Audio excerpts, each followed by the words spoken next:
VK Mishra present. हमारे channel पर बने रहने के लिए हमारे चैनल को लाल बटन दबा करके सब्सक्राइब करें और साथ में बेल आइकन घंटी दबाएं। विघ्नेश्वराय वरदाय शूरप्रियाय लंबोदराय शकलाय जगद्धिताय नागाननाय श्रुतयज्ञ विभूषिताय गौरीसुताय गणनाथ नमो नमस्ते। जय श्री गणेश, जय श्री राधे कृष्ण। आप सभी का हमारे YouTube चैनल पे बहुत बहुत स्वागत है। यूं ही ज्ञानवर्धक जानकारियाँ प्राप्त करने के लिए हमारे इस चैनल को लाल बटन दबा करके सब्सक्राइब करें, साथ में बेल आइकन घंटी दबाएं ताकि मेरे वीडियो का नोटिफिकेशन आपके पास सबसे पहले पहुंचे। आइए सुनते हैं आज विनायक गणेश चतुर्थी की कथा। इस बार विनायक गणेश चतुर्थी का व्रत 15 मई 2021 दिन शनिवार को किया जा रहा है। विनायक चतुर्थी व्रत में भगवान गणेश का पूजन किया जाता है। भगवान गणेश का पूजन हर मंगल कार्य में और हर शुभ कार्य में सबसे पहले भगवान गणेश का ही पूजन किया जाता है। भगवान गणेश सभी प्रकार के विघ्नों को हरने वाले हैं और अपने भक्तों को सुख और समृद्धि प्रदान करने वाले हैं। भगवान गणेश की कृपा से भक्तों के सभी मनोकामनाओं की पूर्ति होती है और भगवान गणेश उनकी सदैव रक्षा करते हैं। भगवान गणेश माता पार्वती और भगवान भोलेनाथ के पुत्र हैं। विनायक गणेश चतुर्थी के दिन जो भी भक्त सच्ची श्रद्धा के साथ विनायक गणेश चतुर्थी का व्रत करते हैं, विनायक गणेश चतुर्थी व्रत का कथा श्रवण करते हैं, उनके सभी पाप और ताप नष्ट हो जाते हैं और भगवान गणेश की कृपा से सभी प्रकार के सुखों की प्राप्ति होती है। तो आइए सुनते हैं विनायक गणेश चतुर्थी की कथा। बहुत समय पहले की बात है कि एक बार भगवान भोलेनाथ और माता पार्वती नर्मदा नदी के किनारे बैठे थे। वहां माता पार्वती ने भगवान शिव से समय व्यतीत करने के लिए चौपड़ खेलने को कहा। भगवान भोलेनाथ चौपड़ खेलने को तैयार हो गए, परंतु इस खेल में आखिर हार जीत का फैसला कौन करेगा, यह प्रश्न उनके समक्ष उपस्थित था। तो भगवान शिव ने कुछ तिनका एकत्रित कर उसका एक पुतला बनाकर उसमें प्राण प्रतिष्ठा कर दी और पुतले से कहा कि बेटा, हम चौपड़ खेलना चाहते हैं, परंतु हमारी हार जीत का फैसला करने वाला कोई नहीं है, इसलिए तुम बताना कि हम दोनों में से कौन हारा और कौन जीता। उसके बाद भगवान भोलेनाथ और माता पार्वती का चौपड़ खेल शुरू हो गया। यह खेल करीब 3 बार खेला गया और संयोग से तीनों बार माता पार्वती ही जीत गई। खेल समाप्त होने के बाद बालक से उस खेल के हार जीत का फैसला करने के लिए कहा गया, तो उस बालक ने भगवान भोलेनाथ को विजयी बताया।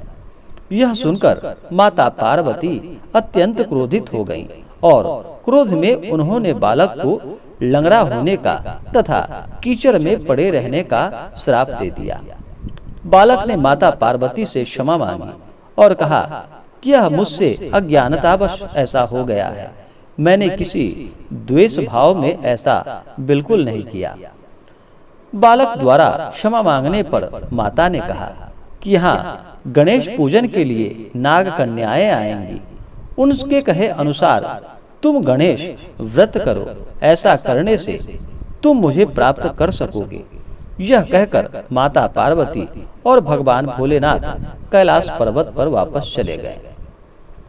1 वर्ष के पश्चात उस स्थान पर नाग कन्याएं आई। तब नाग कन्याओं से भगवान गणेश के व्रत की विधि मालूम करने पर उस बालक ने 21 दिनों तक लगातार गणेश जी का व्रत किया।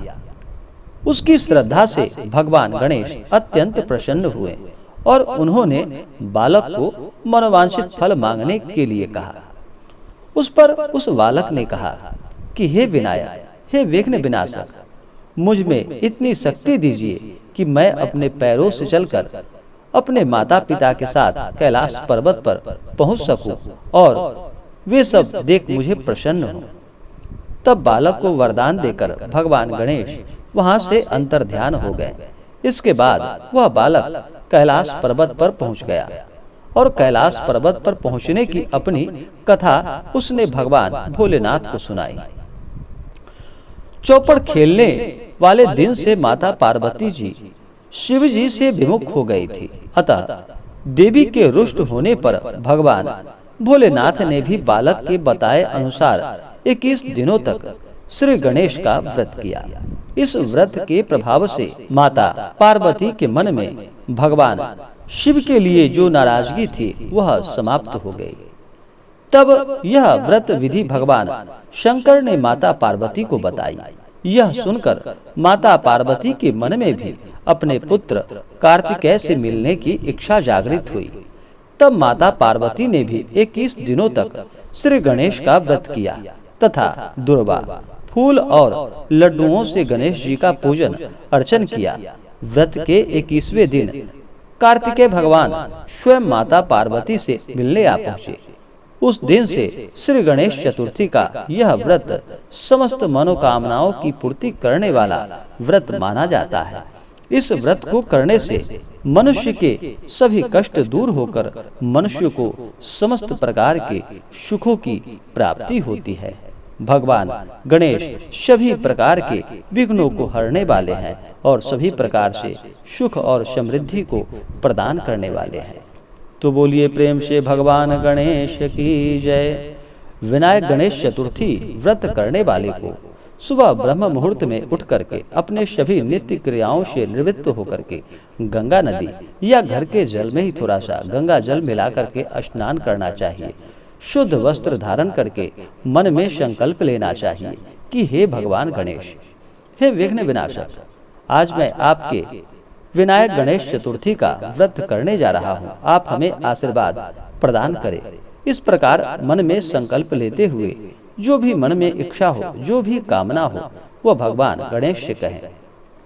दिन भर व्रत उपवास रहें, अन्न ग्रहण ना करें। अगर उपवास ना रह पाए तो एक समय फलाहार ग्रहण करें। दिन में भगवान का 2 समय पूजन करें। भगवान का व्रत के दौरान भगवान गणेश के नाम का जप करते रहें। ओम गंग गणपतये नमः इस मंत्र का जप करें तो यह बहुत ही लाभकारी होगा। भगवान गणेश को इस दिन एक अच्छा सा जगह ले, उस जगह को पवित्र करके वहाँ पे एक चौकी लगाए। चौकी पे लाल कपड़ा बिछा करके भगवान गणेश की मूर्ति या फोटो रख करके भगवान गणेश का पूरे विधि विधान के साथ पंचोपचार या षोडशोपचार पूजन विधि के द्वारा भगवान गणेश का पूजन करे। इस दिन भगवान गणेश को जल से अभिषेक करे, उनके ऊपर पंचामृत चढ़ाए, गंगा जल चढ़ाए। भगवान गणेश को अक्षत, चंदन, पुष्पों की माला, सिंदूर, भगवान को दुर्वा चढ़ाए, धूप दीप दिखाए, अनेक प्रकार का भगवान गणेश को नैवेद्य अर्पित करे। विशेष करके भगवान गणेश को मोदक अति प्रिय है, तो भगवान गणेश को मोदक का भोग लगाए। उसके बाद जल चढ़ाए, फिर भगवान गणेश को द्रव्य दक्षिणा चढ़ाए। भगवान गणेश को पुंगी फल, तांबूल यानी कि पान पत्र और सुपारी भगवान को अर्पित करे। उसके बाद भगवान विनायक गणेश चतुर्थी व्रत का कथा श्रवण करे, फिर भगवान की आरती करे। रात्रि में चंद्र दर्शन करके चंद्र को अर्घ्य देते हुए उसके बाद व्रत को पूर्ण करे और फिर मीठा भोजन ग्रहण करे। अगले दिन सुबह स्नान करके भगवान का पूजन करके फिर ब्राह्मणों को दान दक्षिणा दे, गरीबों को भोजन कराए, ब्राह्मणों को भोजन कराए, तो यह बहुत ही लाभकारी होगा। तो आशा करता हूँ कि यह जानकारी आपको अच्छा लगा हो। ऐसे ही ज्ञानवर्धक जानकारियाँ प्राप्त करने के लिए हमारे इस चैनल को लाल बटन दबा करके सब्सक्राइब करें, साथ में बेल आइकन घंटी दबाएं ताकि मेरे वीडियो का नोटिफिकेशन आपके पास सबसे पहले पहुंचे। वीडियो को लाइक और अपने मित्रों तथा दोस्तों के साथ शेयर करें।